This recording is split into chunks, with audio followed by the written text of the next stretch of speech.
আমাদের উত্তর এলাকার মানুষেরা যারা আছে ধনী গরিব হিন্দু মুসলমান বৌদ্ধ খ্রিস্টান যারাই থাকুক না কেন তাদের সবার একটি প্রিয় খাবার যেটা হলো আলুর ঘাটি হোক বা সে মাছ দিয়ে বা মাংস দিয়ে বা ডিম দিয়ে।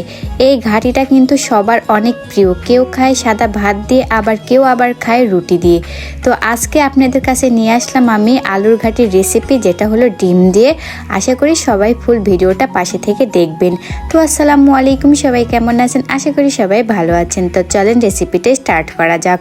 তো প্রথমে দেখলেন আমি কড়াইতে দিয়েছি কিছুটা আলু আর দিয়েছি 3টা ডিম। তো দিয়ে এগুলো পানি দিয়ে আমি সুন্দর করে এটা সিদ্ধ করে নিলাম 10 মিনিট। তো 10 মিনিট পরে এসে ঢাকনা খুলে দেখি আমার আলু ডিম এত সুন্দরভাবে সিদ্ধ হয়ে গেছে। তারপরে আমি নামিয়ে এগুলো ঠান্ডা করে আমি খোসাটা ছাড়িয়ে নিয়েছি অন ক্যামেরায়। তারপরে একটা বাটিতে আমি খোসা ছাড়ানো সে আলুগুলো নিয়েছি। তারপরে আমি হাত দিয়ে সুন্দর করে মথে নিলাম।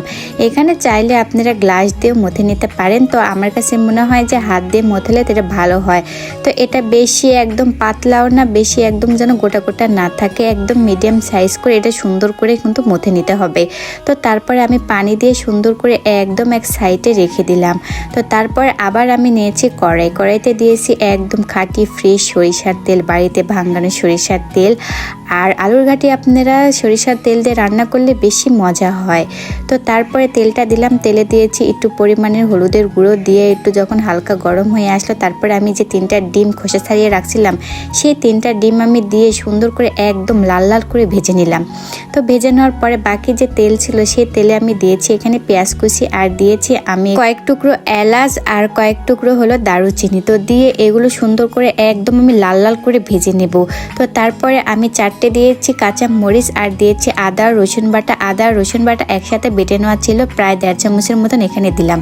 তারপরে দিয়েছি পরিমাণ মতন লবণ, দিয়েছি হলুদের গুঁড়া, দিয়েছি মরিচের গুঁড়া আর দিয়েছি অল্প পরিমাণ করে মানে আধা চা চামচ করে দিয়েছি ধনিয়ার গুঁড়া আর দিয়েছি হলো গরম মশলার গুঁড়া। যেহেতু এখানে দারুচিনি ব্যবহার করা আছে সেজন্য আমি গরম মশলার গুঁড়াটা অল্প পরিমাণ দিয়ে দিলাম।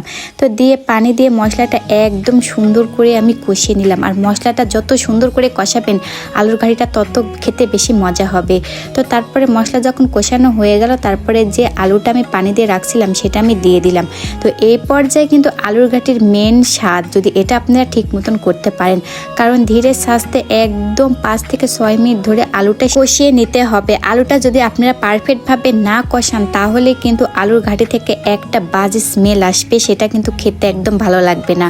তো এই পর্যায়ে কিন্তু একদম সুন্দর করে আলুটা কষিয়ে নিতে হবে যেন আলু থেকে কোনো পানি যেন না থাকে। তারপরে এখানে ঝোল দেবেন। তো এদিকে দেখেন আমি কত সুন্দর করে আলুটা কষিয়ে নিলাম। আর কষানো আলুটা খেতে কিন্তু অনেকটা মজা লাগে। আমি কষাচ্ছিলাম আর খাচ্ছিলাম।